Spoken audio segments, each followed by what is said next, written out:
is my pleasure to introduce our moderator for today's State of the Valley, Alex Cohn.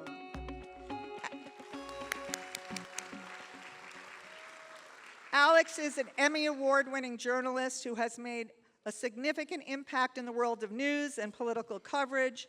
As the national political anchor for Spectrum News, she leads with insight and depth, helping viewers navigate the complex landscape of today's political climate.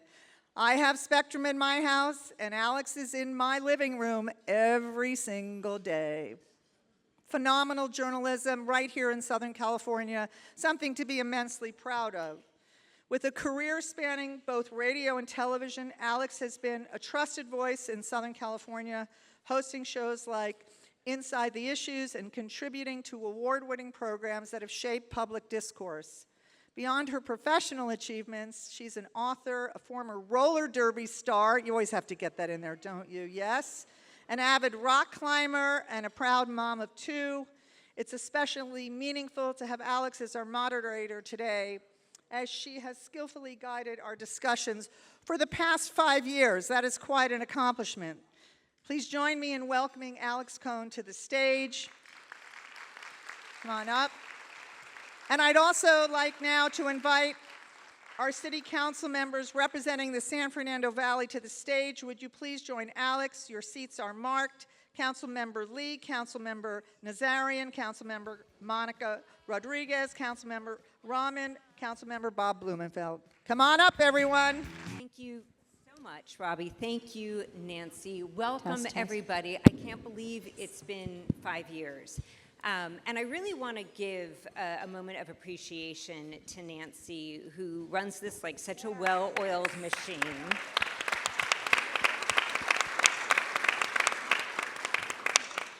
And I love the fact that even though, like, we know what we do, we know what this is, we have some topics that we tackle year after year after year, and yet she still finds ways to innovate. For example, the poll today, I thought that was so cool, because it gives us a chance to kind of hear how you all are feeling about issues that affect the Valley. And that's actually, we're going to start today. And much like last year, I just want to say to our participants today, let's give everybody time to speak. Let's all chime in. When you feel like it's a topic you know well, feel free to sit back. If it's one you don't know well, I might make you lean into it if I feel like it's something that we should be hearing from you about, but would love to hear equal time from all of you today. So the Olympics, y'all are excited about the Olympics. Who said that you think this is going to be a net benefit? That was like 84%. Clap the fans, let's hear it, right? All right. I love you all. I'm glad you're excited. Not everybody in LA feels the same way. As we well know, there's been significant criticism, skepticism about these games and whether or not they're going to actually come together as planned. So I would love to. Let's go down the line.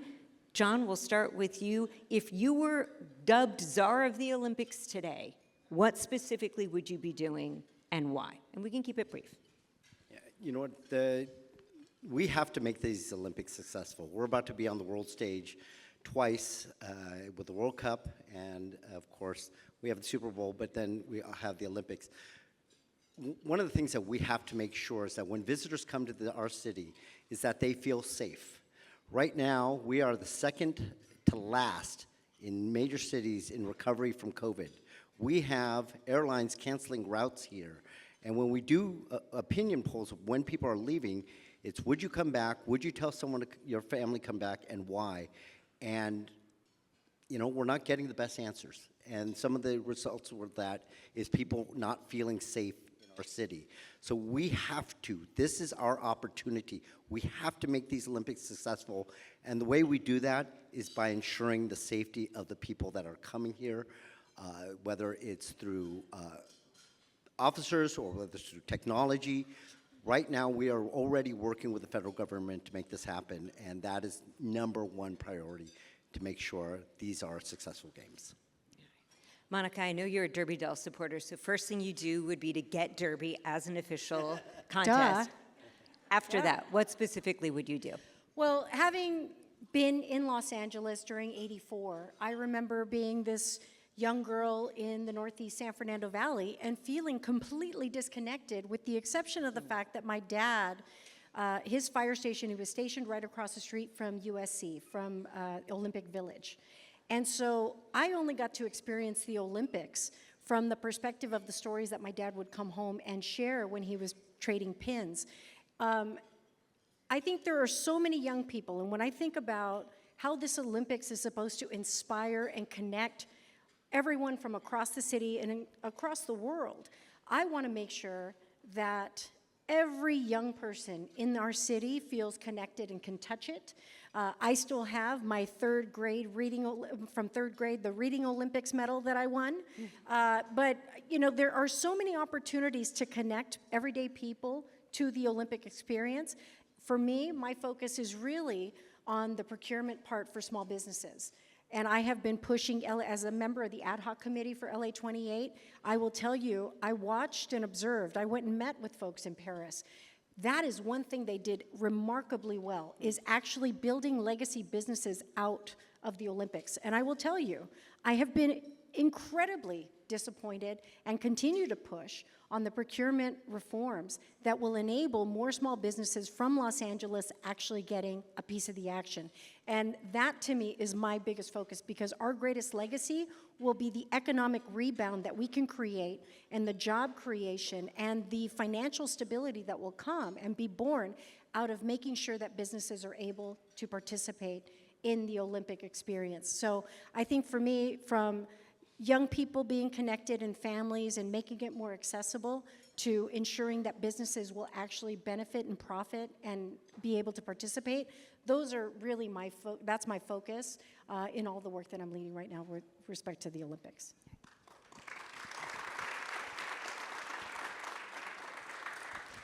That's a great question, and thank you for a great moderation.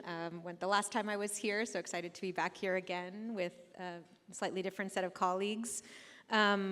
And I am just really excited for us to use the Olympics in addition to all of the other things that my colleagues are focused on. I think a deadline works really well to move bureaucracies to take action. And so a lot of the work that we've been doing in our district has been trying to think about how can we make sure that projects, transportation projects, infrastructure investment projects, how can we use the Olympics as a deadline to push our processes in the city to move more quickly, for people to have the conversations, interjurisdictional, interdepartmental conversations, to, for example, connect bike paths across different places where LA County needs to be involved and LA City needs to be involved. The Olympics is providing that deadline for us to push that conversation to happen when those interjurisdictional conversations often take a long time. And so for me, you know, I think I'm excited about the Olympics. I have some fears about the Olympics, given what we've seen across democratically run cities in America over the last few months, and the presence of federal law enforcement here and what that means for LA. But in the run-up to the Olympics, I still think it's a really useful organizing mechanism to push our city to do the things that we've committed to doing by 2028, because I think bureaucracies work better under a deadline.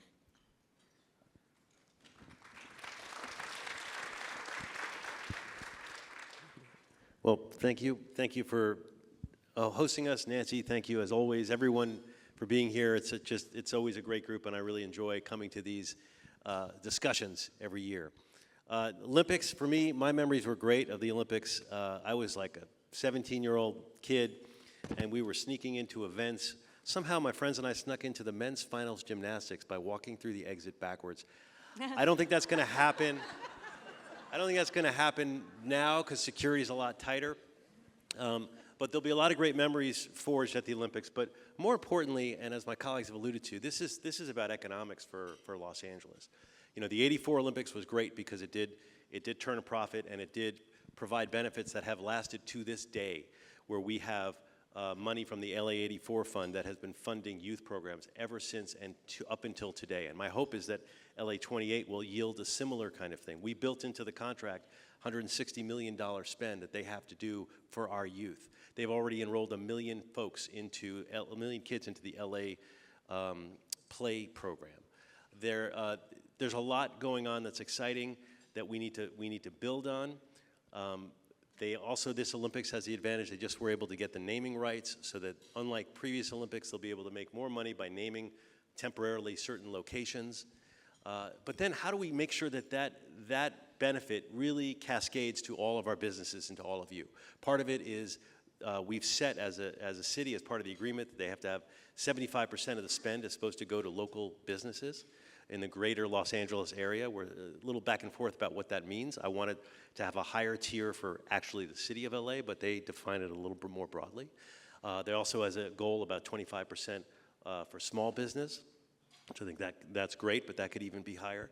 But we need to make sure that we are engaged and doing that through the city. We've also now, all of the procurement is coming through our RAMP platform, which is a way that really helps democratize how people can plug into the opportunities at the Olympics in terms of procurement. So there's a lot of great opportunities that will happen, very specific things that are happening that are a result of the fact that LA, we've been a little bit more savvy in terms of the negotiations, and not that we're ever going to get it all right, but working with LA 28 to make sure that these things were included up front in some of the agreements before we ever even agreed to the Olympics. That being said, it is going to be a big boost, both for all the businesses that get a piece of it, but also for sort of the imagination. I loved reading a story recently about how potentially we're going to be, piloting helicopter taxis or plane taxis that go from like one venue to another, where new technology, flying cars is a thing of the future, but it's also something that's going to be started. We're going to start seeing some of that with the Olympics as a way to, as an opportunity to start demonstrating some of this stuff. And just the way that these Olympics will be the most tech-savvy Olympics that the world has ever seen, because the world has changed so much, and in between now and 2028, there's even more innovations that are happening. That being said, we need to, all of us and us on the council, need to keep our green eye shades on to make sure that the costs that we can control as a city don't get out of hand. And we started off on a very good foot. You asked about being the czar. I was very happy that our decision up front was, unlike all these cities that have taken a bath financially, we were not leading in with promises to build all of these new venues. We're Los Angeles. We have a lot of great venues. And we have some venues that are a little outside of the city, so we're gonna partner with SoFi. We're gonna partner with some of these areas outside of the city, and we're gonna make sure that we do it in a financially smart way, but that highlights all of those different investments. So I'm still very bullish on the Olympics. Obviously, it's a cautionary tale because there's a lot of money at stake, and there's a lot of gridlock at stake. If you remember, though, the '84 Olympics, people still talk about how traffic was miraculously great during that time when everyone thought it would be the equivalent of a Carmageddon, because back then they decided to have all of the deliveries go at night and not during the day, and other innovations to get the trucks off the road. So we need to do all those things and more so that we don't have traffic problems, so that we do, we're talking about making this the carless Olympics. I don't know if we'll get there, but we will have a lot of transit and interaction between venues, and we can pilot a lot of very creative ways to also promote transit. So bottom line, get excited. 28 Olympics is an opportunity financially for all of your businesses. It's an opportunity for reshaping the image of LA, and it's an opportunity for really leapfrogging into the future on so many different arenas. So thank you.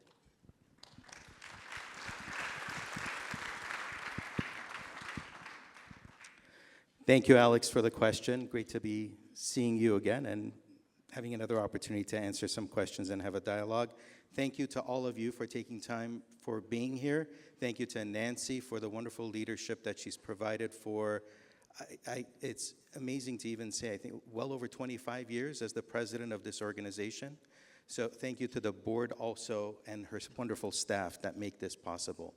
I think I'm going to be repeating a lot of what's already been said, so let me focus on something else, because I agree with the investments, I agree with the deadlines completely, and I am very optimistic about this. Let's not forget, this is the third time we're doing this. We're not a Qatar. that wanted to host the World Cup and did it at every devastating cost possible. We're not showcasing Los Angeles because it's the first time the world is going to be seeing us. We're doing this because this is a great potential boon for the city and the local economy. Now, having said that, it's also critical to know that the precariousness of the times that we're in right now and what specifically Los Angeles has gone through, whether it was the fires, whether it's the financial tenuousness of our budget, and or the challenges with the federal government that we're going through right now. But at the end of the day, make no mistake, even this White House wants this Olympic to be successful because he's going to want to own it. He's going to want to come in, prance around, take medals, and say that this is his success. So this is going to be a very good event for us. Don't judge it by just how difficult the last 7 months in Los Angeles City has been. Look at what the potential holds of the future that's about to come. And we're going to get a glimpse of that in less than a year with the World Cup games as well. At least eight of the 44, I think, total games that are going to be played here is going to show us a demonstration of what to expect and also allow us the opportunity to tweak things. And by the way, in early 80s, our population was roughly around 2 million. So as much as I love what Bob was saying, for example, for the transportation and what Pete Uberoth did with all the different changes in order to make sure that it was a seamless run Olympics program, let's not forget, our population has almost doubled in that time. Space, housing, cars on the road, everything has increased proportionally. So I'm laying out those obstacles because those are real and we're still going to need to work through that. But it's not insurmountable. And I'm extremely optimistic that we're going to be able to meet the challenge. Thank you again.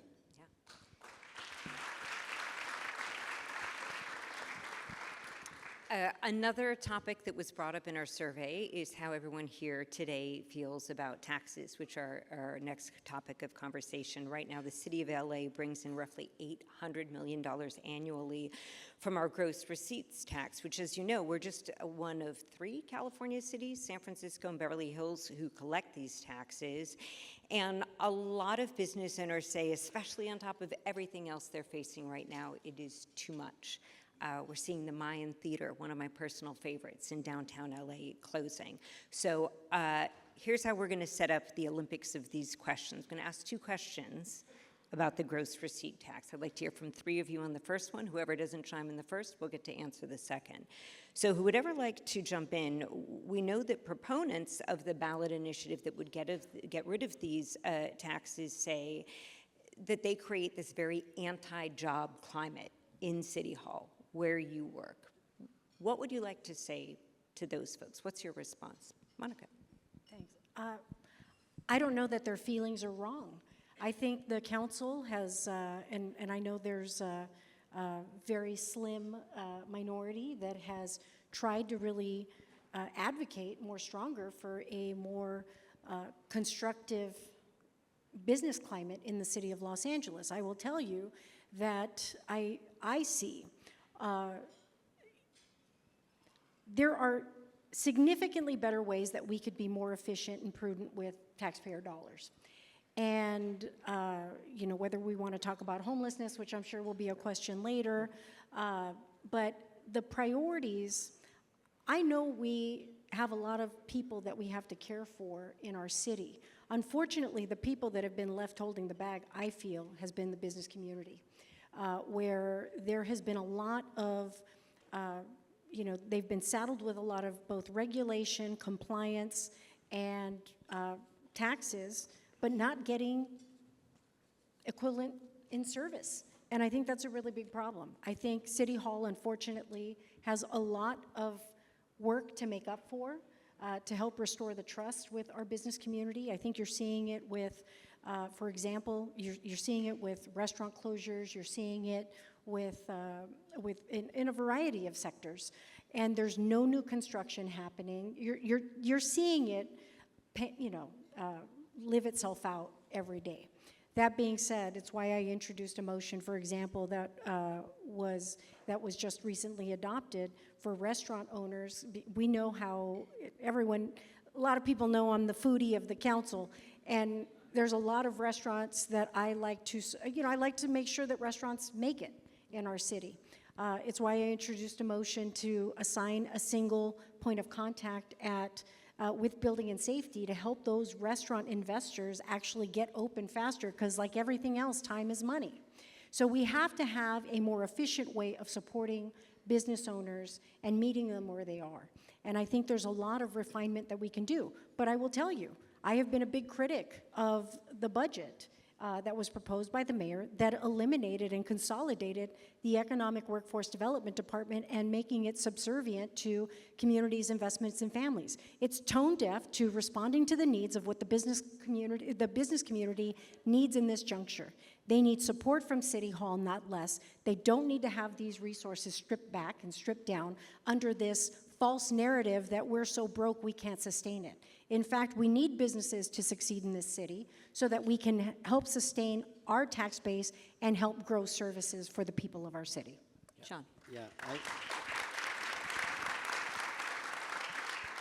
I agree. I feel like City Hall has pushed the business community to put us in this position. Now, we've always talked about removing the gross receipts tax, and we wanted to do it industry by industry, so we didn't rip off this large Band-Aid of $800 million. But if we're constantly not going to allow a seat at the table for the business community, when we've talked about this recent wage increase to $30, they're willing to get there, but they want to work with us on a timeline of how to get there. Other cities like New York are talking about how to get to 25, and we're talking about how to get to 30, and we have a business community that wants to work with us. We've simply told them over and over again, as a government, we can tell you, as a regional approach, how much you have to pay your employees. I think that's a big overreach and overstep of government. When I don't know their books. I can't take a look and say how much Hilton's making, how much different things.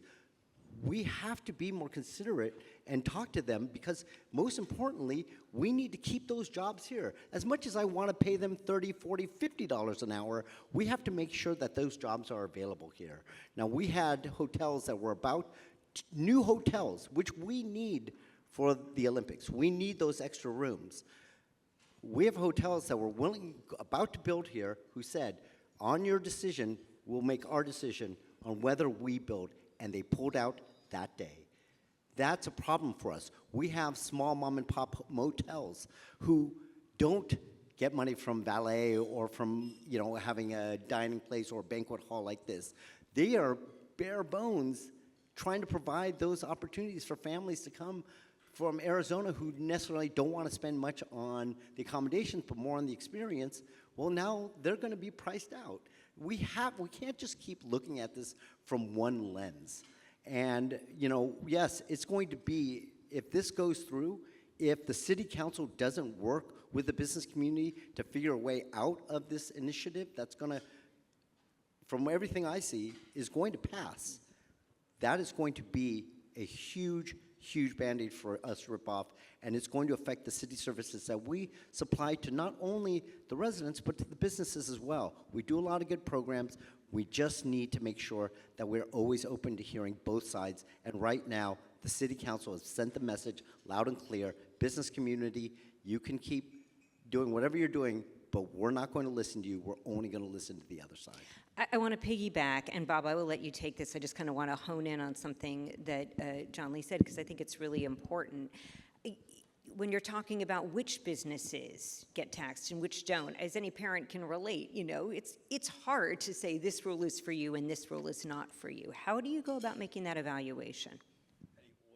Make the evaluation of which businesses should get taxed, which shouldn't, I think that's a really tricky one to deal with. There's an old expression, don't tax you, don't tax me, tax the guy behind the tree. Everybody wants somebody else to be taxed. And it's very hard to say, we should tax ourselves. But with regard to the gross receipts tax, I mean, that is a bombshell. Like, that is a nuclear bomb, and I understand the reason that folks put it out there. It's because it's a reaction, but it's an overreach. And I just have to put it out there that if you were to eliminate all the gross receipts tax and put the city in an $800 million additional deficit, the impact that we already have on services right now is severe. I mean, I don't know how I tell constituents. I was just told by Bureau of Street Lighting that we now have to start telling people when their lights are out that it's a minimum of 9 months. I'm not going to tell people that. I'm trying to figure out how some other way to fund it. Like, it is ridiculous, the service cuts that are being made that you may be feeling now or you will be feeling in this next year as a result of the current budget, which really underfunds city service. And thank goodness this council, though, adjusted it. The budget proposal that we had would have taken services to, you would have seen 1,600 layoffs. You would have seen the services take an even deeper nosedive. We were able to prevent that and prevent the civilians from being cut out of the police department and a number of other critical things. But we're not able to insulate the Angelenos from the impact of those services and the cuts that are being made. So as much as I understand the desire on business to sort of strike that blow with a removal of the gross receipts tax, you got to be careful what you wish for too, because that would be devastating for business to have the streets even worse than they are in front of you in terms of the streets being broken and the services. I mean, what makes LA thrive, our businesses are, especially our small businesses, are the economic engine that drives our city. But if we don't have the services and even things that we don't provide, education and some of the critical things that people move and live in areas for, we're gonna see really the diminishment of our communities even more and happen even faster. So as much as I understand it, and I don't disagree with my colleagues about the way that things have been happening in the city, I really caution against embracing an elimination of the gross receipts tax, because it would be a huge blow to our services and to basic living conditions in Los Angeles. And John, I know you're champing at the bit, but I want to let Nithya and Adrin jump into this, and I'm going to bring back that old quote, "You don't know what you've got until it's gone." And I would like to hear from the two of you, because I think Bob raises some really good points. We had thieves steal the wiring out of our streetlights, and I didn't think about how much I needed to see outside of my house until I couldn't. So how do you communicate and explain the other side of this, a potential future which is not yet seen, to those who want to eliminate this tax? Yeah, and look, I think LA city government can do a lot better in terms of being collaborative with our business community and making sure businesses have a seat at the table. I've seen this, I sit on the Plum Committee, which Bob chairs, and I'm on the Housing and Homelessness Committee. And I've seen this in my interactions with developers who are trying to build what we all acknowledge is a huge need in the city, more housing. And the fact that what the city has done historically is to put more regulation, more restrictions, more discretionary pathways in front of what we all agree is a desperate need in the city, which is more housing. And so I've been advocating for, through my work, trying to reduce those discretionary pathways, make it so that more building is by right, reduce the time it takes to get building permits, reduce the time it takes to get inspections, to make sure that you have a single inspector for your building processes. All of that work is work that we need to do, and we have to engage with the business community in order to do that. I do want to, because we have so many members of our vibrant business community here, I do think it's important to echo Bob's comments, which is that we are already facing challenges in providing basic services here in this city, and those challenges are going to deepen over the next year, particularly as we're seeing cuts from the federal administration. I see that most clearly in our housing and homelessness dollars. The money that we were using, for example, to bring people off the streets, these emergency housing vouchers that we had from the Biden administration that were supposed to be funded for 10 years, that money is going to run out next year. And so we have 3,000 people in the city of LA, 7,000 people in the county of Los Angeles who were formerly homeless. Now we have to find the resources to keep them in their housing. And if those people become homeless again, that is much worse for our city. That's much worse for those individuals most desperately, of course, but also for our business community and what we're going to be seeing in terms of our economic vibrancy here. And so I just, I think I feel a lot of fear at this moment about what is ahead for the city of Los Angeles, and especially at a time when so many of our taxes are dependent on economic activity from places like the ports, which are seeing impacts from tariffs. We're seeing that across California, there's been a drop in economic activity because of immigration enforcement actions. Those statistics are already there. You are going to see tax revenues go down because economic activity is coming down. And so this is a very dire time. And so I think this is a moment, and I want to just say, I hope that I can do a better job of being that collaborator and being that partner to our business community. And my door is open, and I want to make sure I say that here. But I also think that this is a moment for us as Angelenos to come together and to really acknowledge the challenges ahead, and to make sure that we are working together to ensure that Los Angeles can preserve what we have today in the face of cuts in the future. Adrin. Thank you. So I just want to put a little bit of context here. The number 800 million was mentioned a couple of times, which is absolutely true. In fact, that's of the realized, so what's collected. But to put it in a different perspective, it's the fourth biggest revenue generator for the city at about 6.5%, almost 7%. So if we're going to be taking that leg from underneath the table that it's helping hold up, then we're going to, as John was saying earlier, we need to figure out ways of where we're going to be increasing the revenue. But that's one point. That's just an attempt to bring logic to the issue and explain it that way. The other way of looking at things is I talk a lot to different businesses. I canvass my area, my district, quite a bit. I don't hear as much frustration about the business tax as I do about people feeling that they're paying the business tax, but what they're getting for it. If our streets were clean, if our business patrons felt safe, our business employees and owners felt safe, they knew they're walking the next morning to their business, opening it up, and it's not shattered glass all over, I don't think this would have been necessarily a topic.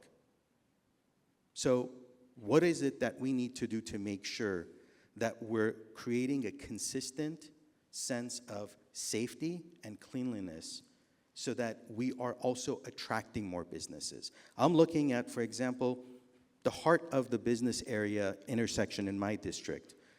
There are many hearts, but one specific area, Magnolia and Lancashire. This area could be doing double, triple what it does right now.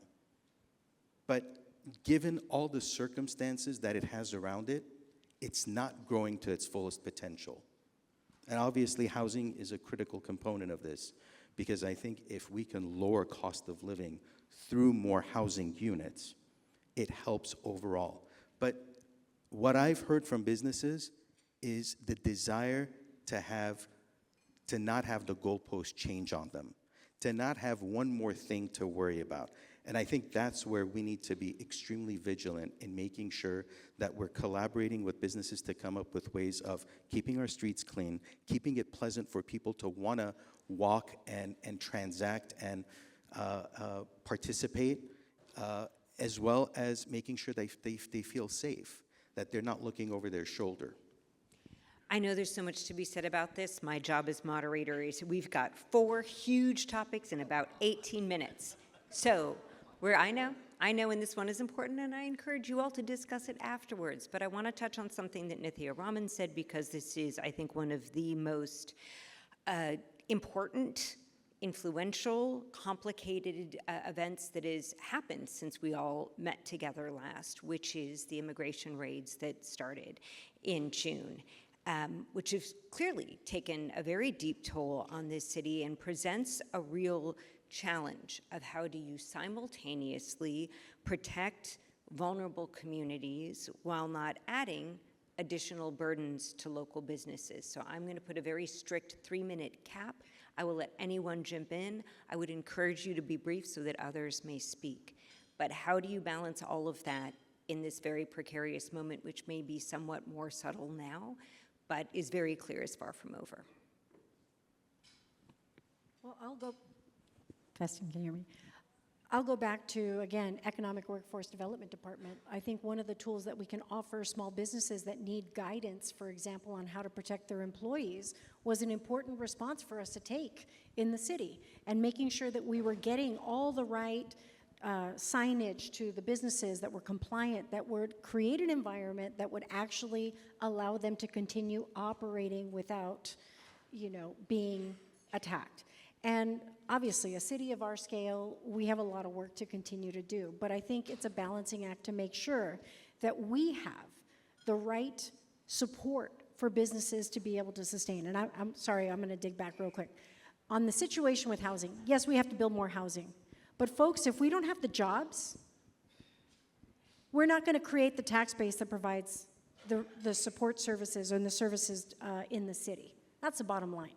You play an important role here. And so we can talk about housing in isolation, but the reality is that we also need job centers. And if we're not hospitable to business in this city, we're going to lose it all.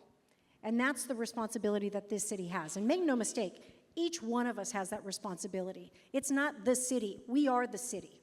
And so I don't want anybody to sit up here and deflect the fact that we have to own each of our respective, our responsibility, and our actions should reflect the words to make sure that we show up for the business community, to sustain the job centers for our city, to make sure people stay employed, but most importantly, that you're willing to invest in our city and not depart to Burbank or to Century City.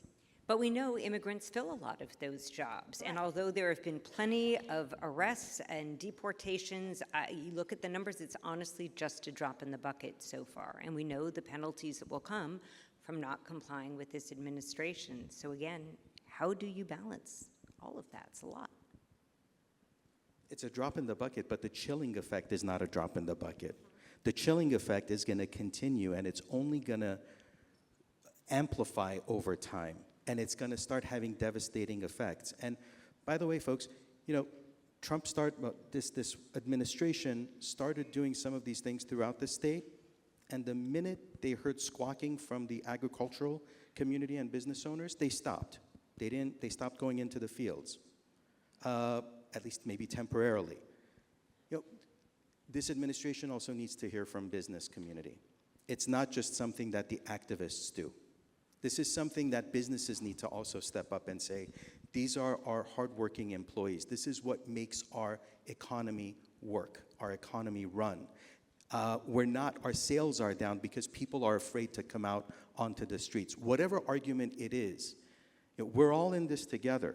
So business also needs to really step up on this and fight for this issue, because this is going to be a horrific stain on us in 10, 20 years. We keep talking about and erecting memorials. We got to work right now so that this doesn't become a memorial in the future that we erect in recognition of the horrific thing that happened to our neighbors right now.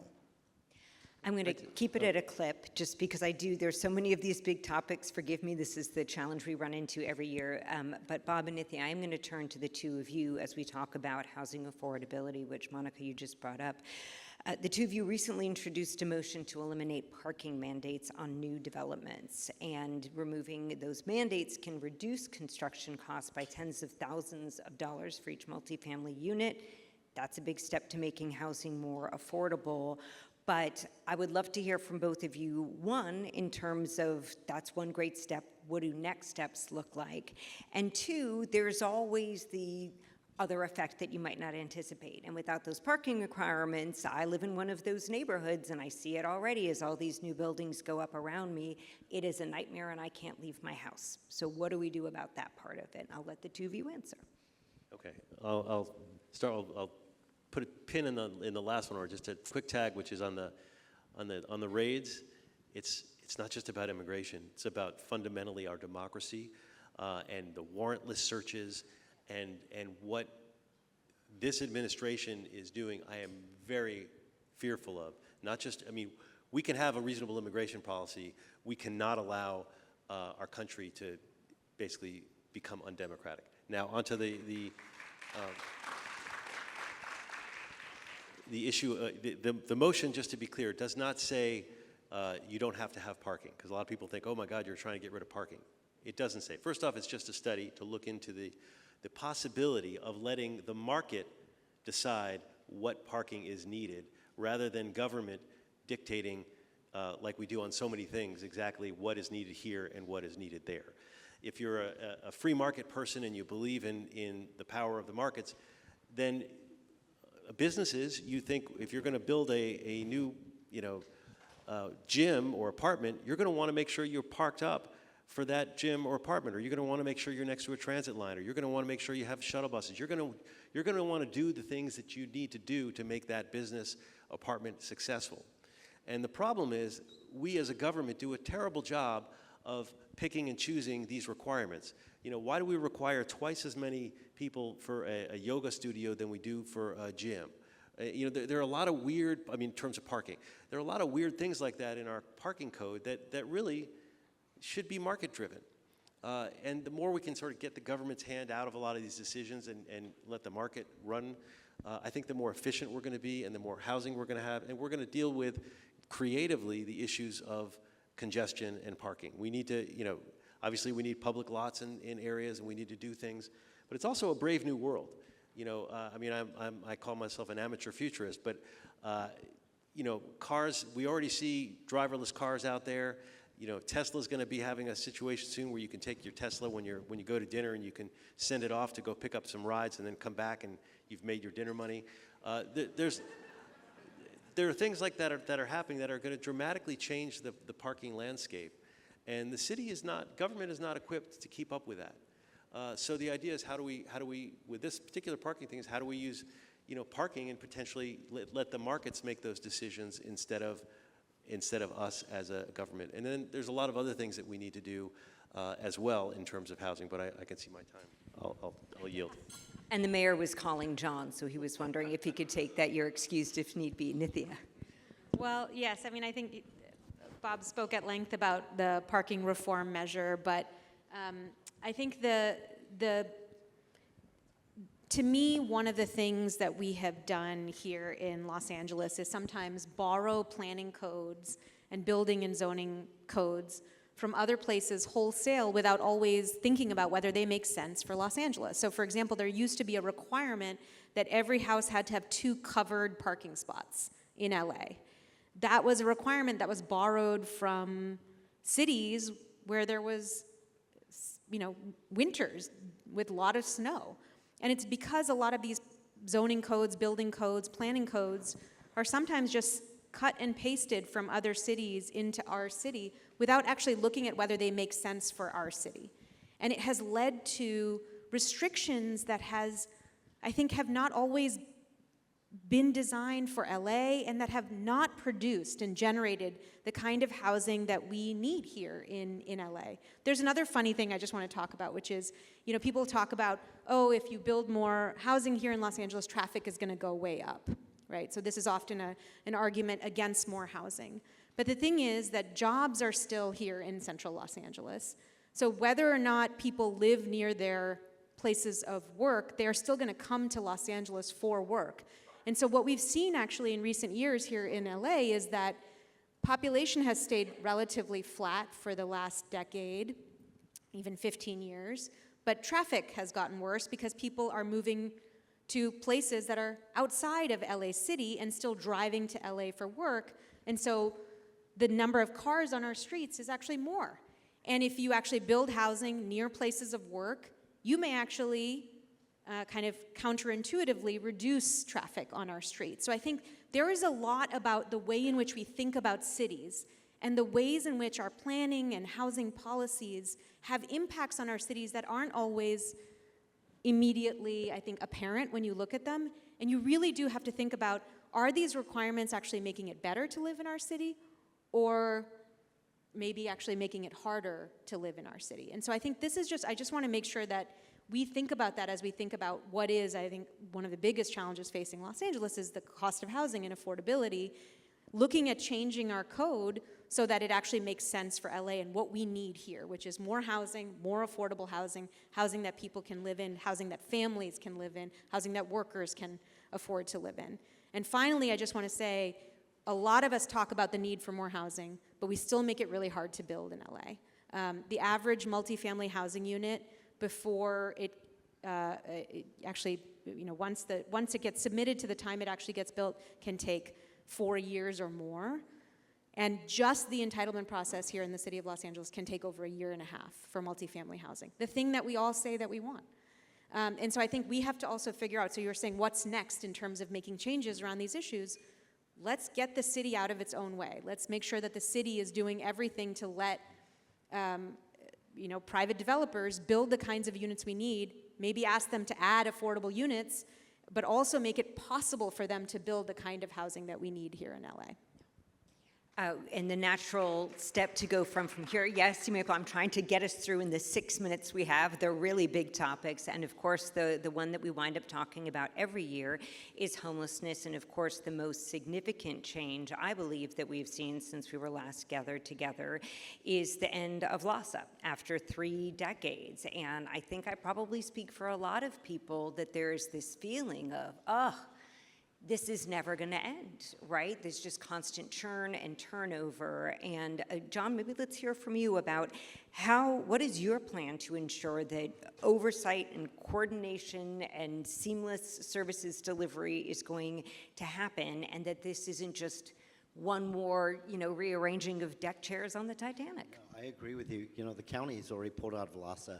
The city of Los Angeles, we need to start looking at, and there are things, we need to start looking at what is their role going to be, and what do we need to be as the city of Los Angeles.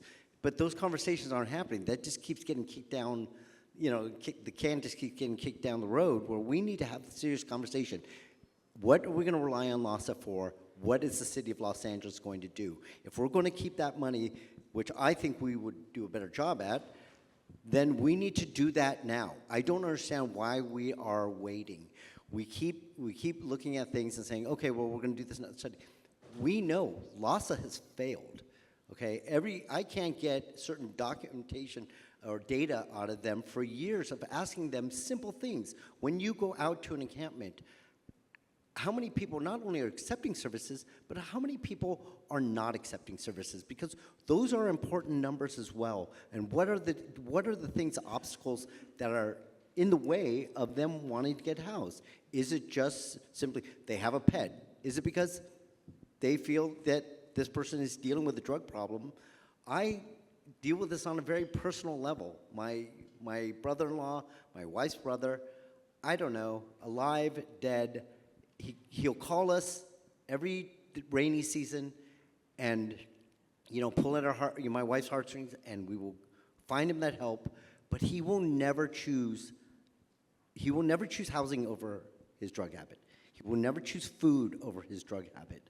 And what are we doing? And so LAHSA, it's just this, their outreach, my office, we have our own outreach team. They are doing a much more effective job. They know the different people. They can give me the data that we need to make the decisions we made. We realized I wasn't necessarily for building that much housing, as far as like interim housing. But the numbers showed that we needed it, and that was part of the solution.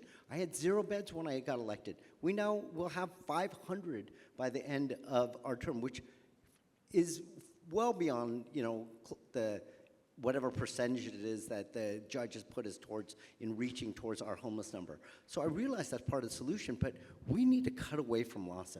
We need to just figure it out in the city. We need to be able to take that next step, because if we keep relying on them to do the same poor job that they've been doing for years, this will never get fixed.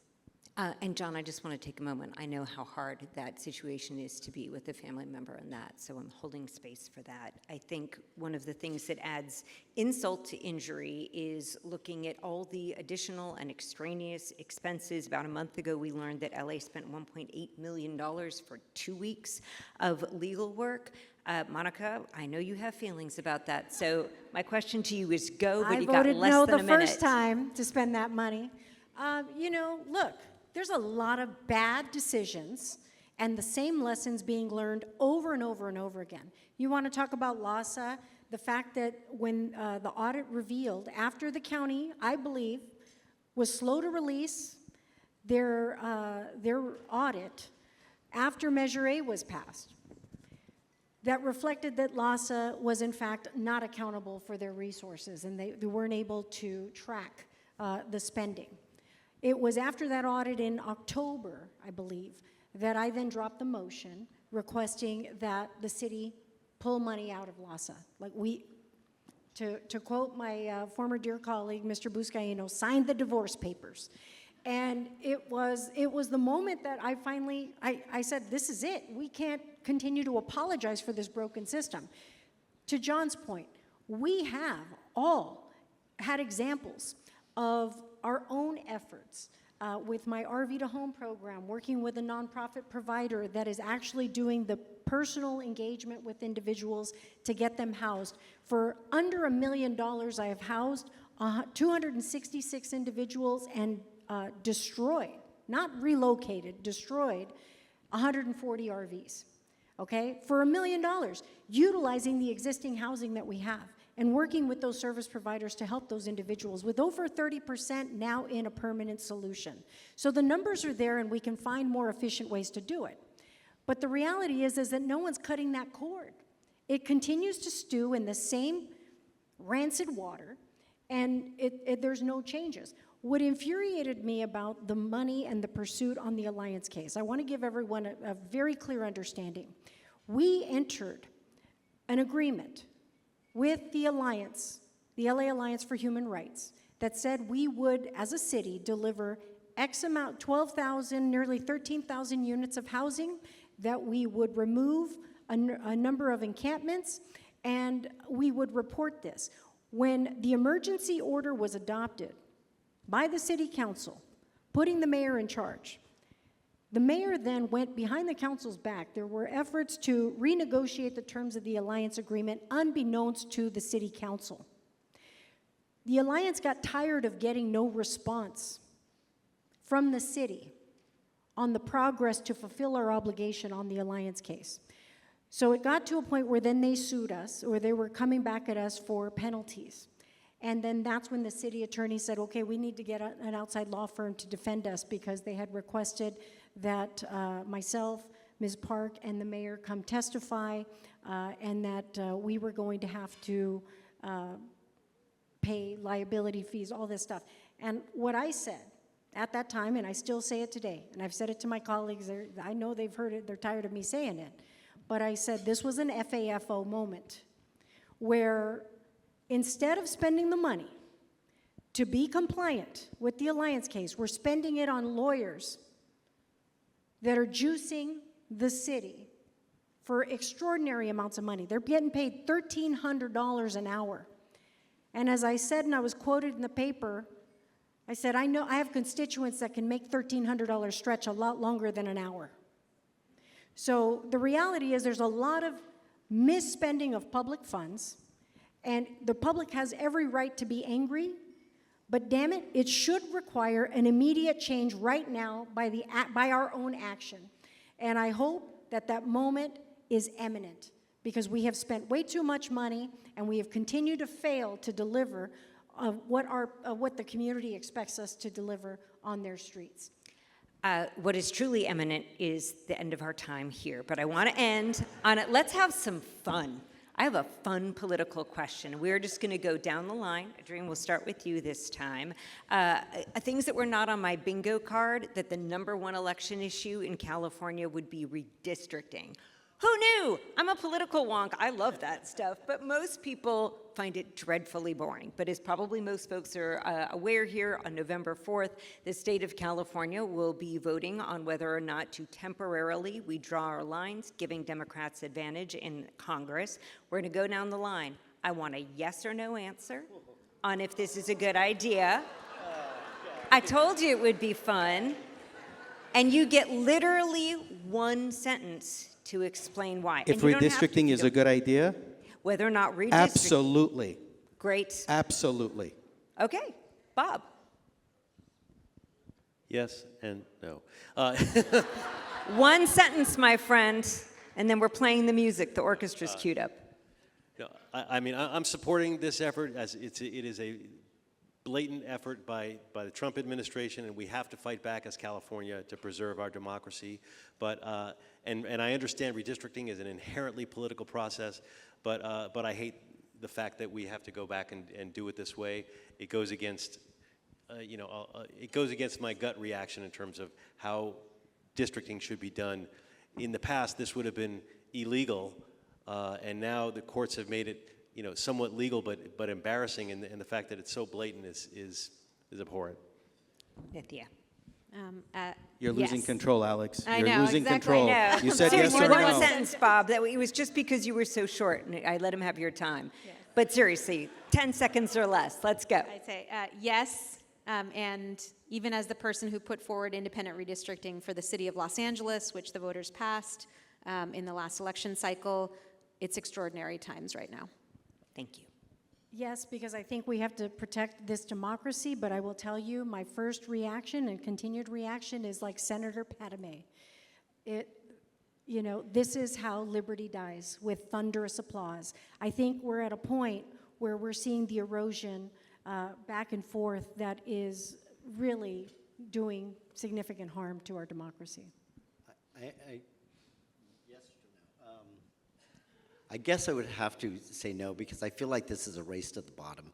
This is just over and over. They did this, so we can do this, and it's both sides are guilty of that. Well, when they were president, they signed this many executive orders, so I get to do this. It's just, unfortunately, different things that are happening in the federal government and state governments are just things that we are just saying, it's wrong for you to do it, but when I'm in power, it's okay for me to do it. And it's just unfortunate that this is what it's come down to. Texas doing it, we're doing it, now another state is gonna follow us, and it just keeps being a race to the bottom. It's unfortunate for our democracy. May we all have a democracy by this time next year, at which point I look forward to seeing you Amen. all again. My thanks to you. My thanks to everyone here today. Thank you.